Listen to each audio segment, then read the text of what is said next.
illusions. So here's our Mr. Baseball coach again, and he's right. So many of us make erroneous assumptions, and then we start believing them, and guess what? Then they control our actions. Oh my gosh.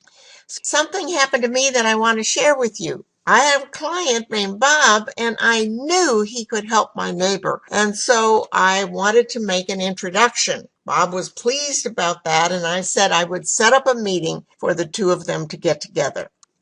Bob was over here, and when I asked him, what should I tell my neighbor? He's going, oh, you've known me for so many years, Jeannie, you know exactly what to say. And I'm sweating it out.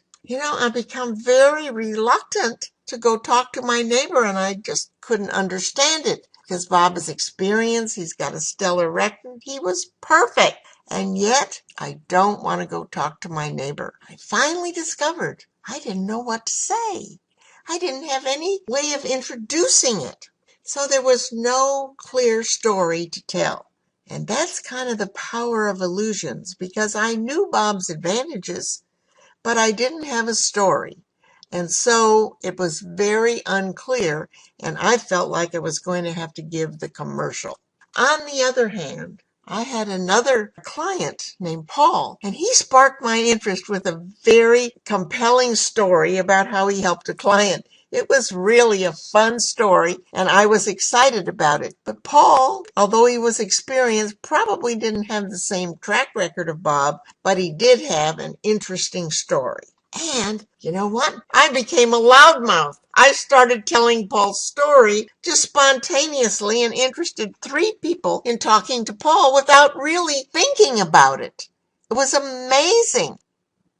For Bob, the question he should have been saying was, am I making some assumptions that I shouldn't have been making? That's a very important thing to consider. In fact, I'd like to say to you, are you making assumptions you shouldn't be making? Because that's what happened. You see, when you do that, you shoot yourself in the foot. That's right, Bob.